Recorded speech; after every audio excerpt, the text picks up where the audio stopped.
Last time, we took a look at the NERF Rival Curve Flex. I'm still trying to figure out if the curve is part of the actual name, but that's the name of the line, Rival Curve. Why? Because you can curve your shots with it. Expectations? Reality.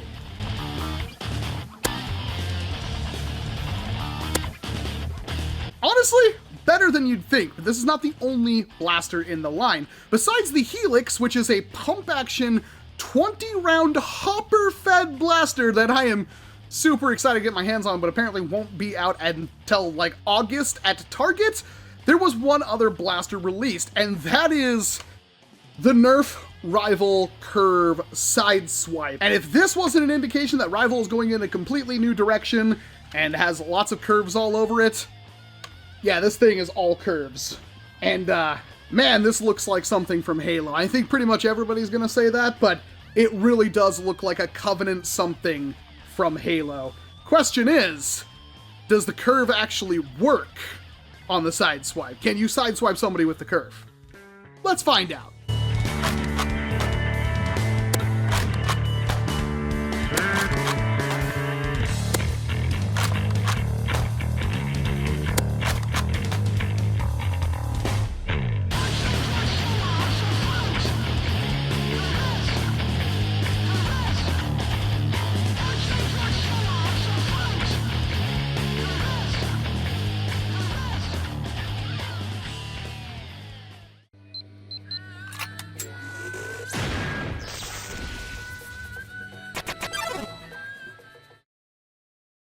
Retailing for a colossal $25 and picked up off Walmart.com, the NERF Rival Curve Sideswipe is the big daddy blaster so far in the NERF Rival Curve line.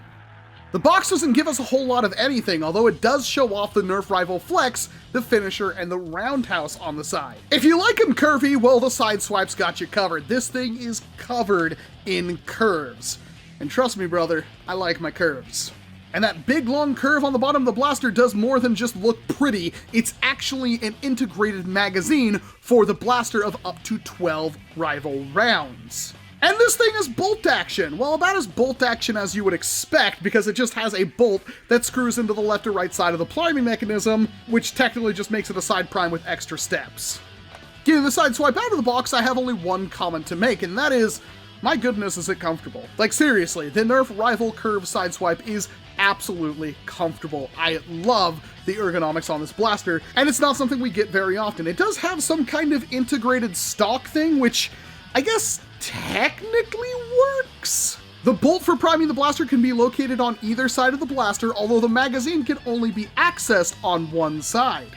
The safety is a flip-down lever that can be accessed on either side of the blaster, however, the bolt unjam release button can only be accessed on one side. And just like the Flex, it's got a rotating barrel that conveniently snaps into place for whatever direction you want to fire it. So twist it to the right, it will snap in place, so you can curve your shots to the right. Snap into place on the left, it will curve shots to the left, and yes, even clicking down into a bottom position to curve rounds downwards. And we will talk about that, because that might actually be the killer feature of the curve line. Filling up the internal magazine with the 12 included Rival rounds is pretty easy. Pull the magazine follower all the way down to the bottom of the blaster and it will click into place, and then you can just force feed rounds into it. It says it holds 12. I think it could probably hold a couple more than that, but we'll just keep it at 12 to keep things consistent. And it works pretty much how you would expect it to. You can have the priming handle on either the left or the right side. I have it on the right for the moment, and you can just unscrew it and pop it in on wherever side you choose, but you'd simply pull that back, push it back forward. There's an unjamming button located right here. If you have a problem, pull the trigger, and it fires a Rival round. How hard does it fire a Rival round? Well, the NERF Rival Sideswipe advertises a 90 feet per second velocity out of the box, and the numbers I hit weren't exactly that high, which was confusing because when I did the NERF Rival Flex, I was hitting numbers much higher than the box, and you would think the bigger blaster would hit harder, but that was not the case with the Sideswipe. And during the range testing, it was actually rather straight with these straight shots, but of course, we're not super interested in that. It's good to know that the shots do go straight when they kind of need to, although I still had a few that trailed off, but the most important thing is, of course, the curving functionality, and I can report that just like with the Flex, the curving shots work, and they work surprisingly well. This is something that I can definitely see you practicing with in order to hit shots at people that are behind cover. Not a whole lot of blasters can do that. Now, of course, with any normal rival blaster, you can simply tilt the blaster to the left or the right to get a similar effect. However, I feel that with this blaster, you get significantly better performance doing that than with a standard rival blaster simply because it's been designed to do so. But the surprising part that I didn't really test on the Flex, that I did test with the Sideswipe, was the downward shot, which I thought was almost incredibly useless on paper. However, in practice, this may be the killer app for the Rival Curve line.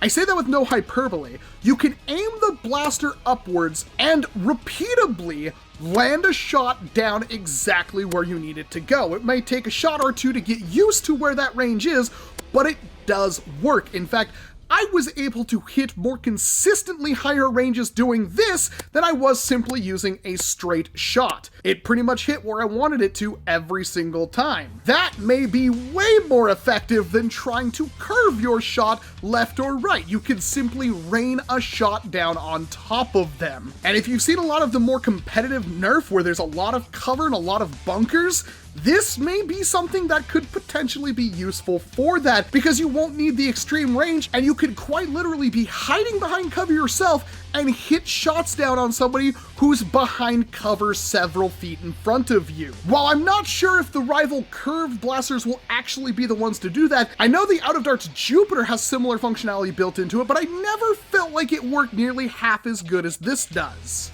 And being able to rain shots down on your opponents may be exactly the kind of innovation we needed, and well, I feel a lot of things copying this exact mechanism, because it's honestly, it's not even that new, but I don't think anybody ever really held a blaster upside down and tried to do that. It works, and it works really good. Other than that, Blaster Hub did crack open the NERF Rival Sideswipe and found that the internals were almost identical to the NERF Rival finisher.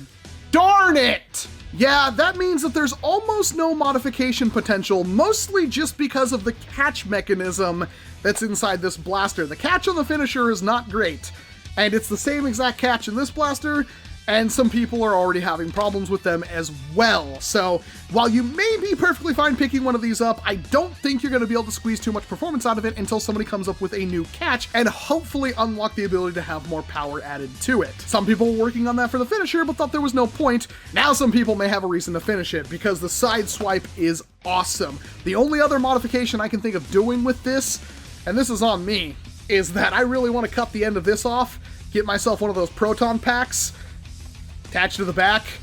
Possibly, in my opinion, I'd like to replace the actual plunge tube and everything with a solenoid and just have a full auto or even single shot, because I don't see a lot of single shot proton packs out there, and just have something that it looks like something that could be in Splatoon. And I really like the idea of some point down the line getting myself a proton pack that looks like a Splatoon 2 ink tank. So that may have to happen, because this blaster with the magazine being down here is just kinda screaming for it, man. But that's all in the future. Most importantly, I wanna know what you think about the Sideswipe, and if it's something you think you're still going to pick up, even if the modification potential is not quite there. And hey, if this stock doesn't work for you, well, Blaster Hub already got out a new stock for it as well that you can just 3D print and slap on here. So honestly, I didn't have too many problems with it because I don't really shoulder my blasters all that often.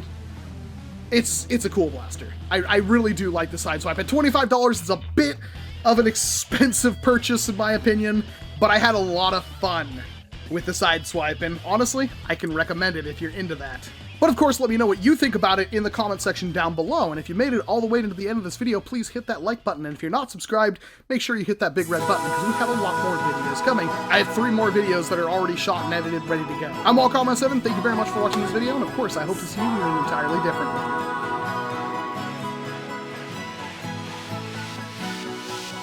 You gotta